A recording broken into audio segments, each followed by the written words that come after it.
Bismillahirrahmanirrahim. Assalamualaikum warahmatullahi wabarakatuh. Alhamdulillahi rabbil alamin. Wassalatu wassalamu ala asyrafil mursalin. Nabiyyina Muhammadin wa ala alihi wa sahbihi ajma'in. Amma ba'd. Saudara-saudaraku yang saya cintai karena Allah Subhanahu wa taala. Alhamdulillah, pada kesempatan ini kita dapat berjumpa melalui channel YouTube Ustadz Nababan Official dan juga An-Naba TV. Yang mana di tahun 2023 ini alhamdulillah saya sudah punya program Mu'allaf bertanya, Ustadz Nababan menjawab. Sebenarnya ide membuat program ini muncul berdasarkan pengalaman pribadi saya yang mana beberapa tahun belakangan ini banyak sekali pertanyaan-pertanyaan yang muncul dari para mu'allaf kepada saya, khususnya dari daerah-daerah.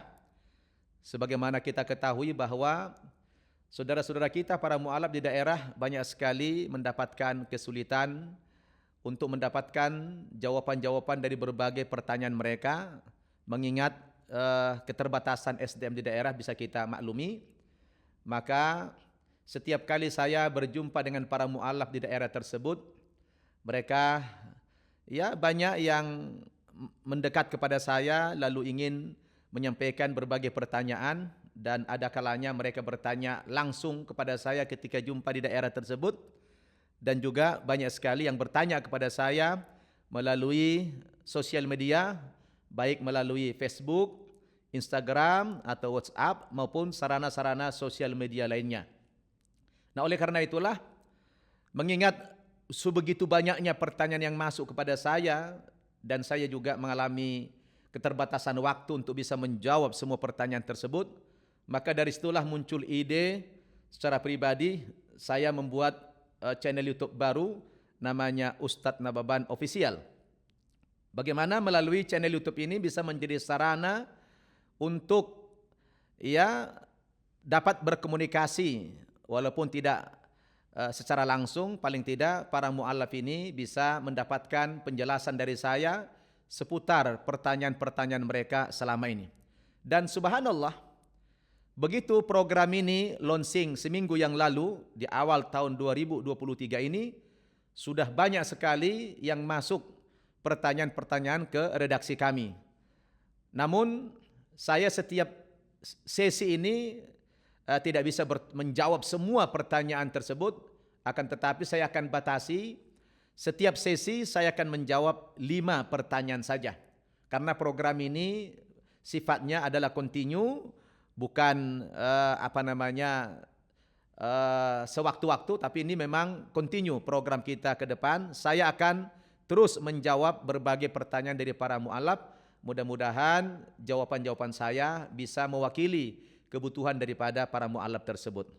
Nah, alhamdulillah sekarang saya buat urutannya, sudah ada 5 pertanyaan dulu yang akan saya jawab. Pertanyaan pertama adalah, kenapa di dalam agama Islam banyak sekali yang berbeda pendapat? Lalu bagaimana sikapnya saya sebagai seorang mu'allaf? Ini yang bertanya mu'allafah dari Jawa Barat. Pertanyaan kedua, apa yang harus saya lakukan terhadap orang tua yang memaksa saya untuk kembali ke agama sebelumnya? Nah, ini penanya adalah mu'allaf dari Sumatera Utara. Kemudian pertanyaan ketiga, Ustadz, saya sebagai seorang mu'allaf mau mensyiarkan kebenaran agama Islam, khususnya kepada orang tua dan keluarga saya. Apa langkah awal yang harus saya lakukan, Ustadz? Nah, ini penanya mu'allaf dari Kalimantan. Pertanyaan keempat, Ustadz, saya baru menjadi seorang mu'allaf. Apa yang harus saya pelajari di awal mu'allaf ini? Penanya adalah mu'allafah dari Jakarta. Nah, yang terakhir, yang kelima, Ustadz, saya mau masuk agama Islam, akan tetapi saya tidak punya dana untuk berkhitan. Apakah saya boleh bersyahadat tanpa khitan terlebih dahulu? Penanya mu'allaf dari Sumatera Utara. Nah, saudara-saudaraku yang saya cintai karena Allah Subhanahu wa taala, di awal jumpa kita muallaf bertanya, Ustadz Nababan menjawab. Insyaallah saya akan menjawab 5 pertanyaan dulu. Untuk selanjutnya nanti akan saya jawab pertanyaan-pertanyaan dari penanya yang berikutnya di sesi yang kedua nanti dan seterusnya, begitu ya. Baik, dari 5 pertanyaan ini saya akan jawab satu persatu. Saya mulai dari pertanyaan pertama. Ustadz, kenapa di dalam agama Islam banyak sekali yang berbeda pendapat atau banyak sekali khilafiyah? Lalu bagaimana cara saya menyikapi perbedaan pendapat tersebut? Nah, ukhti, saudariku dari Jawa Barat, sebagaimana kita ketahui bahwa perbedaan pendapat itu memang sebuah keniscayaan. Dan Rasulullah sallallahu alaihi wasallam pernah mengatakan, tafarraqatil yahudu ala ihda wa sab'ina firqatan. Orang-orang Yahudi itu, kata Nabi, akan berpecah belah menjadi 71 golongan. Kemudian wa tafarraqatin nasara ala thintaini wa sab'ina firqatan. Orang Nasrani juga akan berpecah belah menjadi 72 golongan. Sataftariku ummati ala thalathin wa sab'ina firqatan. Dan umatku juga, kata Nabi, akan berpecah belah menjadi 73 golongan. Kulluhum finnar. Semua golongan-golongan ini di neraka. Illa wahidah. Kecuali hanya satu golongan saja yang masuk ke dalam surga, yaitu golongan yang beriman, yang mengikuti ya Rasulullah sallallahu alaihi wasallam. Jadi saudariku, memang ini sudah semacam sunnatullah, ya, bahwa umat manusia ini akan berfirqah-firqah. Orang yang beragama di muka bumi ini akan bergolong-golong, akan berfirqah-firqah yang banyak sekali.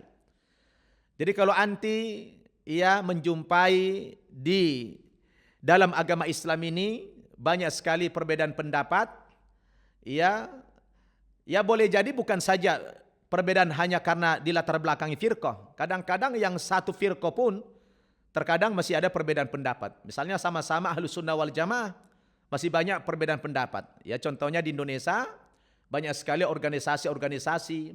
Ada yang namanya organisasi Muhammadiyah, ada organisasi NU, organisasi Al-Irsyad dan lain sebagainya.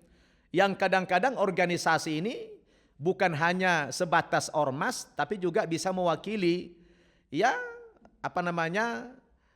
menyangkut hukum-hukum Islam juga, fikih juga begitu. Maka anti jangan bingung di dalam menghadapi perbedaan ini. Yang penting anti sebagai seorang mu'allafah berpegang teguh saja kepada agama Islam yang sumber utama kita adalah kepada Al-Quran dan As-Sunnah. Lalu bagaimana anti untuk menyikapi supaya tidak bingung? Ya sudah barang tentu anti harus belajar dulu. Ya. Karena memang perbedaan pendapat itu semua punya dasar.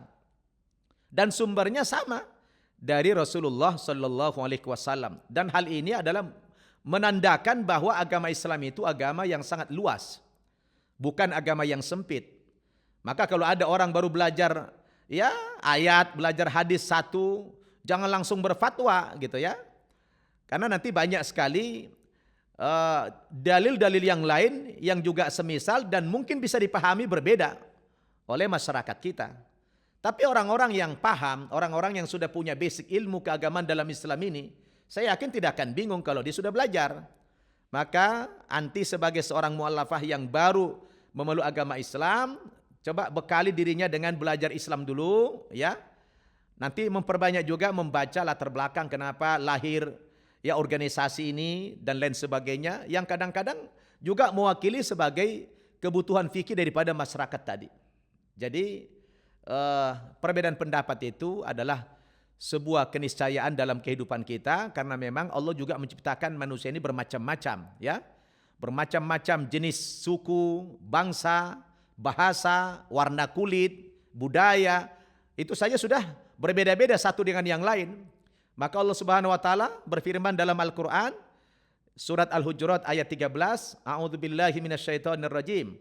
Ya ayuhan nas, inna khalaqnakum min dzakari wa untha wa ja'alnakum syu'uban wa qabaila lita'arafu inna akramakum indallahi atqakum. Wahai umat manusia, sesungguhnya kami menciptakan kamu tadinya hanya dari seorang laki-laki dan perempuan, dari Adam dan Hawa. Lalu dari kedua manusia ini, dari Adam dan Hawa ini, dikembangbiakkan oleh Allah Subhanahu wa taala keturunannya menjadi banyak sampai bersuku-suku dan berbangsa-bangsa. Apa tujuannya? Lita'arofu, supaya kalian saling kenal mengenal antara satu suku dengan suku yang lain, satu negara dengan negara yang lain. Jadi, namun dari sekian banyak perbedaan ini, perbedaan suku, bahasa, bangsa, inna akramakum indallahi atqakum, tetap orang yang paling mulia di mata Allah Subhanahu wa taala bukanlah sukunya, bukanlah bangsanya, tapi yang paling mulia di hadapan Allah Subhanahu wa taala adalah siapa yang paling takwa di antara manusia tersebut. Jadi, inilah jawaban saya kepada penanya pertama, muallafah saudari kita dari Jawa Barat, ya. Tentang perbedaan pendapat itu adalah sebuah keniscayaan di dalam agama Islam, maka kita tidak boleh mengklaim bahwa kelompok kita, golongan kita lah yang paling benar. Kita harus membuka wawasan kita seluas-luasnya. Kemudian pertanyaan yang kedua, Ustadz, apa yang harus saya lakukan terhadap orang tua yang memaksa saya untuk kembali ke agama sebelumnya? Nah, ini penanya mu'alaf dari Sumatera Utara. Saudaraku, ya memang kita tahu bahwa agama itu adalah prinsip hidup kita. Kedudukannya dalam kehidupan manusia menempati posisi kedua sesudah nyawa kita. Jadi yang pertama itu nyawa, yang kedua adalah agama. Agama itu jauh lebih penting daripada makan minum. Agama jauh lebih penting daripada materi. Agama jauh lebih penting daripada pekerjaan.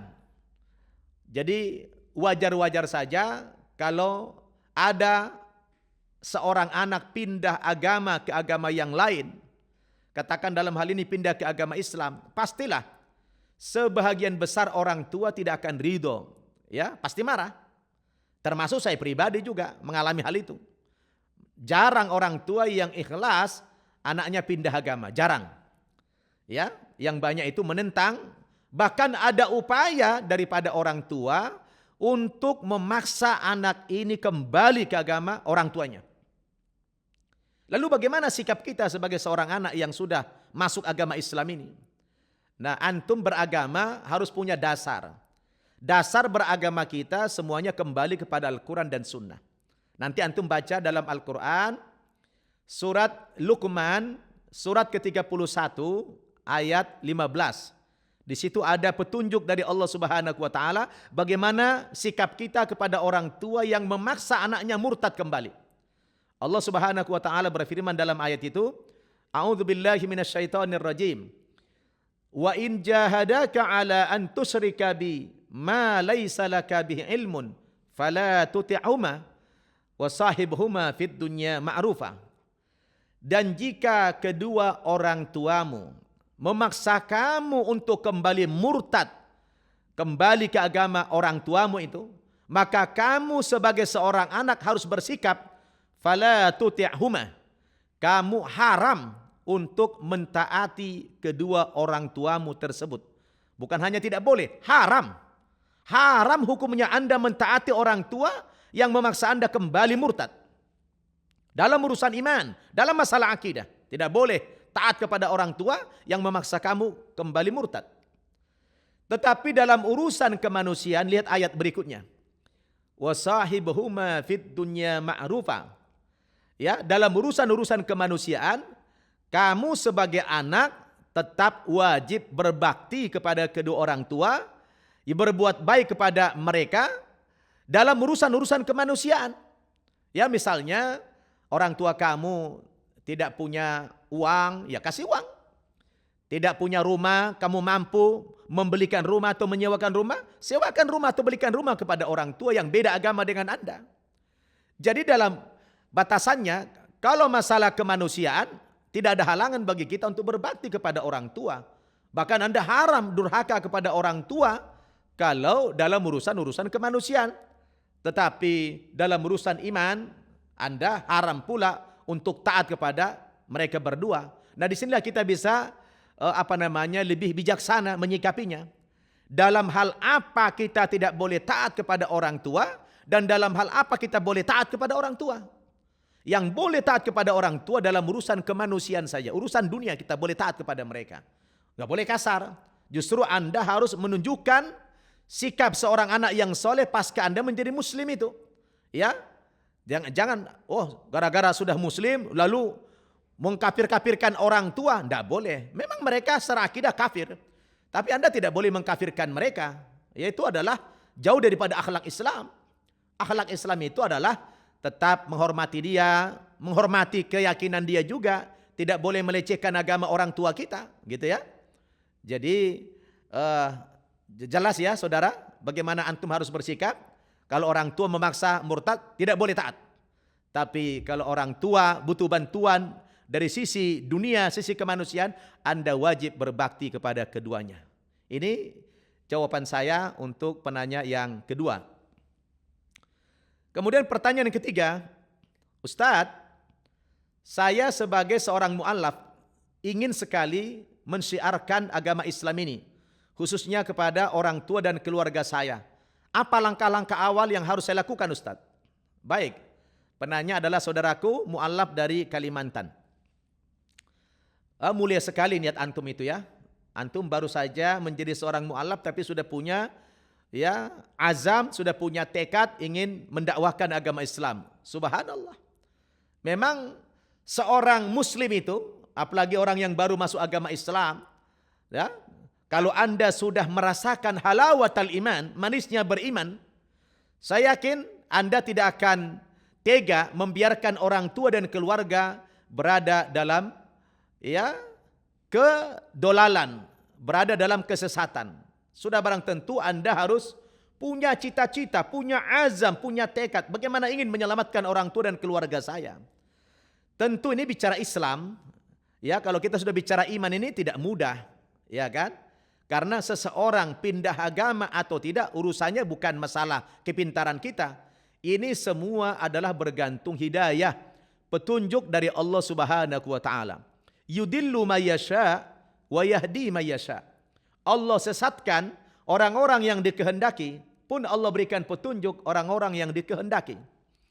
Dalam Al-Quran, surat Yunus ayat 99, Allah Subhanahu wa taala berfirman, A'udzubillahi minasyaitonir rajim. Walau syaa'a rabbuka la'amana man fil ardi kulluhum jami'an. Afa anta tukrihun nasa hatta yakunu mu'minin. Kalau Tuhanmu mau, kalau Allah berkehendak, sebenarnya mudah saja bagi Allah untuk menjadikan semua manusia ini satu iman saja. Hanya Islam saja. Tidak perlu ada agama-agama yang lain. Kalau Allah mau. Tetapi Allah tidak mau. Allah memberikan kemerdekaan. Allah memberikan kebebasan kepada seluruh hambanya. Seluruh manusia. Jadi Allah yang maha kuasa saja saudara, tidak memaksakan kehendaknya kepada manusia untuk menjadi satu agama. Allah itu kalau bahasa orang-orang politik itu, Allah itu Masya Allah sangat demokratis sekali. Allah masih menghargai hak-hak asasi manusia. Memberikan kemerdekaan kepada manusia untuk menentukan keyakinannya masing-masing. Yang pasti Allah sudah turunkan agama yang benar. Allah katakan ini agamaku. Ya, innad dina indallahil Islam. Wa may yabtaghi ghairal islami dinan fala yuqbala minhu wa huwa fil akhirati minal khasirin. Kata Allah, siapa yang mencari agama di luar agama Islam ditolak sama Allah Subhanahu wa taala dan di akhirat dia termasuk orang yang merugi. Allah hanya jelaskan, ini agamaku, ini agama yang benar. Wa hadza sirati mustaqimah. Ini jalanku yang lurus kata Allah. Fattabi'u, ikuti jalanku yang lurus ini. Tapi Allah tidak paksakan, ya. Allah berikan kebebasan tadi. Silakan antum pilih jalan yang lain, tidak ada masalah. Dengan segala konsekuensinya nanti di akhirat ada pengadilan dari Allah Subhanahu wa taala. Tapi di dunia ini Allah sudah tunjukkan kepada manusia, inilah jalan yang benar, inilah agama yang hak, ya. Allah turunkan itu Al-Qur'an untuk menjelaskan semua itu. Nah, jadi cara antum untuk mengawali dakwah kepada orang tua itu sangat bergantung situasi dan kondisi orang tua dan keluarga yang antum hadapi. Kenapa? Likulli maqal maqam. Tiap-tiap pembicaraan itu kan ada tempatnya. Walikulli maqam maqal. Dan tiap-tiap tempat ada pembicaranya sendiri-sendiri. Jadi sangat berbeda kita menyikapi satu orang tua dengan orang tua yang lain.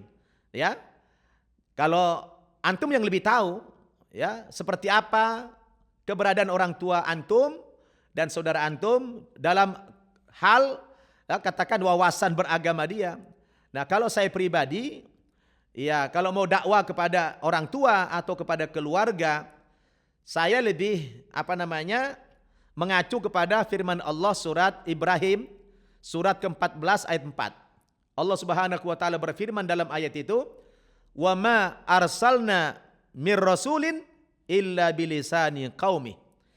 Tidaklah kami mengutus seorang rasul pun terkecuali setiap rasul-rasul itu dalam berdakwah menggunakan bahasa kaumnya. Jadi rasul itu menggunakan bahasa kaumnya supaya dakwahnya sampai, supaya orang yang didakwah itu memahami apa yang didakwakan oleh para rasul itu. Nah, kalau kita mengacu kepada ayat ini, maka antum juga berdakwah kepada orang tua, kepada keluarga, harus menggunakan bahasa orang tuamu, harus menggunakan bahasa keluargamu. Bahasa orang tuamu ya maksudnya bukan hanya sebatas kalau antum orang Batak menggunakan bahasa Batak, antum orang Chinese menggunakan bahasa Chinese, tidak sebatas itu ya. Tapi kalau orang tuamu beragama Nasrani, cara dakwahmu kepada mereka gunakanlah bahasa Nasrani. Bahasa Nasrani gimana? Artinya antum berdakwah kepada mereka menggunakan referensi dari agama dia. Jadi antum bisa memperlihatkan kepada mereka apa keunggulan-keunggulan agama Islam, apa kelemahan agama mereka berdasarkan bahasa dia, berdasarkan agama dia, berdasarkan keyakinan dia, berdasarkan ilmu dia. Antum masuk dari aspek itu, insya Allah dakwah antum akan berhasil. Dan pengalaman saya pribadi ketika mempraktekkan ayat ini, wah banyak sekali orang masuk Islam, iya kan? Jadi masing-masing orang tua kita kan berbeda. Nah, cara masuknya juga berbeda. Tapi kalau kita kembali kepada ayat tadi, dakwalah kepada mereka menggunakan bahasa mereka sendiri. Nah, ini jawaban saya kepada penanya yang ketiga, saudara mu'allaf dari Kalimantan. Kemudian pertanyaan yang keempat, Ustadz, saya baru menjadi seorang mu'allafah. Apa yang harus saya pelajari dulu di awal berislam ini? Penanya mu'allafah dari Jakarta. Ukhti, ya, pertama sekali saya mengucapkan ahlan wa sahlan, selamat datang sudah bergabung di dalam agama Islam ini. Pilihan anti untuk masuk agama Islam itu sudah tepat sekali. Anda sudah berada di jalan yang benar, Anda sudah menjadi orang yang selamat, ya. Mudah-mudahan ya anti bisa istiqomah di dalam beragama Islam, dan harapan saya tentu dan harapan kita semua bagaimana anti bisa menjadi muslimah yang kafah, ya. Muslimah yang totalitas. Nah, untuk menjadi muslimah yang totalitas sebagaimana yang Allah perintahkan dalam Al-Qur'an, ya ayyuhalladzina amanu dukhulu fis silmi kaffah wa la tattabi'u khutuwatis syaitan innahu lakum aduwwum mubin. Wahai orang-orang yang beriman, masuklah kamu ke dalam agama Islam ini secara utuh, secara totalitas. Ya. Dan jangan sampai kamu mengikuti program-program syaitan, karena syaitan itu adalah musuh kamu yang nyata, kata Allah Subhanahu wa taala. Saudara, bagaimana sih pengertian berislam secara kafah? Berislam secara kafah itu artinya Anda menjadi muslim itu harus rela diatur oleh agama Islam. Jangan Anda yang mengatur Islam. Jadi rela diatur sama Islam. Jadi kalau Islam memerintahkan Anda sholat, ya sholat. Islam memerintahkan Anda pakai jilbab, pakai jilbab. Ya. Islam memerintahkan Anda meninggalkan yang haram, tinggalkan yang haram. Jadi berislam yang kafah itu artinya dia mau diatur sama Islam, mau dikendalikan oleh Islam. Nah, selama ini kan banyak orang Islam itu dia yang ngatur Islam, suka-suka dia saja dalam Islam. Kalau dia mau pakai jilbab, kalau tidak ya nggak apa-apa. Seakan-akan seperti itulah ya cara beragama dia, menurut dia itu sudah benar. Tidak. Berislam yang kafah itu dia rela diatur sama Islam. Tapi persoalannya, apakah sebegitu mudah menjadi seorang muslim dan muslimah yang kafah, tidak. Syarat yang pertama itu memang harus punya ilmu dulu, ya. Menjadi muslimah yang kafah itu harus punya ilmu. Anda harus belajar agama Islam. Nah, kalau ditanya dari mana dulu saya mengawali belajar Islam ini, ya saya ingin sampaikan kepada ukhti, mungkin yang pertama Anda pelajari adalah hal-hal yang praktis, yang memang itu sehari-hari harus Anda lakukan. Apa? Seperti sholat. Maka Anda harus pelajari dulu, ya, hukum-hukum fikih ibadah, ya, hukum-hukum fikih ibadah, mulai dari bagaimana berudu, ya, bagaimana beristinja, bersuci, kemudian bagaimana berpakaian, bagaimana sholat, ya. Jadi anti belajar dulu fikih ibadah yang dasar-dasar, kemudian belajar akidah yang dasar-dasar, ya, mengapa Anda harus beragama Islam, ya, siapa itu Allah Subhanahu wa taala, siapa itu Rasul, apa itu agama Islam. Anda belajar dari situ dulu. Ya. Kemudian ya, belajar Al-Qur'an dari alif bata Anda belajar, ya. Saya pikir 3 hal ini yang paling mendasar yang anti harus pelajari dulu, ya. Pertama, ya fikih ibadah, yang kedua akidah dasar, dan yang ketiga adalah Al-Qur'an. Anda nanti akan merasakan manisnya berislam setelah Anda bisa membaca Al-Quran itu. Maka luangkan waktumu untuk belajar Islam. Jangan cari waktu yang luang. Ya? Jadi beda kan? Meluangkan waktu dengan mencari waktu yang luang itu beda. Kalau cari waktu yang luang, kapan ada waktu yang luang? Tapi Anda harus meluangkan waktu untuk belajar agama Islam ini. Ya? Dan guru-guru banyak. Anda belajar dari fikih ibadah tadi dulu. Ya, karena Anda harus sholat 5 kali sehari semalam. Kalau Anda tidak bisa baca Al-Fatihah, Anda tidak bisa bacaan sholat, bagaimana? Nah, jadi itulah jawaban saya dari mana mengawali belajar Islam ini. Nah, yang terakhir, yang kelima, Ustadz, saya ingin masuk Islam, tetapi saya tidak punya dana untuk berkhitan. Bolehkah saya bersyahadat dulu, baru berkhitan belakangan setelah saya punya dana? Penanya adalah calon mu'alaf dari Sumatera Utara. Akhi, alhamdulillah ini suatu petunjuk kepada Anda. Allah Subhanahu wa taala sudah menggerakkan hatimu ingin masuk agama Islam. Ini hidayah dari Allah Subhanahu wa taala yang Anda tidak boleh sia-siakan. Nah, pertanyaan Anda, ya, apakah saya boleh masuk Islam tanpa khitan dulu? Ya, berkhitan itu hanya penunjang saja, ya. Apalagi Anda bertanya, kalau saya belum punya dana, ya, tidak punya dana, berapa sih biaya berkhitan itu? Kalau Anda ngomong saja sama dokter atau rumah sakit di Medan sana, atau Anda datang kepada tokoh Islam di Sumatera Utara, berebut mereka ingin mengkhitankan Anda, ya. Terserah Anda mau khitan pakai cara apa nih? Mau pakai kampak kah? Mau pakai pisau kah? Mau pakai gunting kah? Itu mudah sekali, ya. Jadi Anda tidak ada kesulitan itu. Silakan Anda datang kepada tokoh-tokoh agama di sana di Sumatera Utara atau ke dokter rumah sakit, insya Allah gratis, ya. Jadi, dan dalam agama Islam ini tidak ada biaya-biaya. Anda masuk Islam tanpa biaya, ya. Jadi semuanya gratis. Anda juga berkhitan nanti gratis. Maka Anda jangan sendiri. Anda lapor kepada, ya, orang Islam di mana Anda bersyahadat, ya, atau Anda datang ke Jakarta, insya Allah kita khitankan di sini. Kalau di Sumatera Utara tidak ada orang lagi tidak mau mengkhitankan Anda, ya, dan mustahil, pasti banyak. Nanti Anda silakan hubungi saya saja nanti, telepon saya. Kalau Anda sudah masuk agama Islam, ingin berkhitan, nanti saya akan hubungkan dengan dokter di Sumatera Utara. Banyak itu teman-teman saya di sana, ya. Jadi tidak ada kesulitan apa-apa kalau bicara berkhitan. Yang penting antum bersyahadat dulu, ya, masuk agama Islam. Jangan sia-siakan kesempatan ini. Sebab kalau Allah sudah berikan hidayah, Anda tidak ambil kesempatan ini, belum tentu nanti datang lagi hidayah yang kedua, ya. Jadi selamat kepada Anda penanya. Mudah-mudahan Allah Subhanahu wa taala tambahkan hidayah kepada antum sehingga antum dalam waktu yang singkat ini bisa segera memeluk agama Islam. Saudara-saudaraku yang saya cintai karena Allah Subhanahu wa taala, demikian saja jawaban-jawaban saya terhadap 5 pertanyaan yang sudah saya jawab satu persatu tadi. Mudah-mudahan jawaban-jawaban saya ini bisa mewakili kebutuhan Anda semua Dan bagi penanya-penanya berikutnya, silakan disampaikan pertanyaannya ke sosial media kami melalui channel YouTube Ustadz Nababan Official atau juga An-Naba TV. Bisa juga nanti melalui WhatsApp, nanti silakan ditanya kepada redaksi kami nomor WhatsApp yang bisa dihubungi ya. Demikian, semoga Allah Subhanahu wa taala memberikan taufik dan hidayahnya kepada kita semua sehingga apa yang menjadi kesulitan para mu'alaf selama ini mudah-mudahan bisa terwakili dengan adanya channel YouTube Ustadz Nababan Official dan An-Naba TV ini untuk berkomunikasi lewat sosial media, lewat YouTube ini untuk menjawab berbagai pertanyaan para mu'alaf baik di daerah, di Jakarta maupun di tempat-tempat yang lain.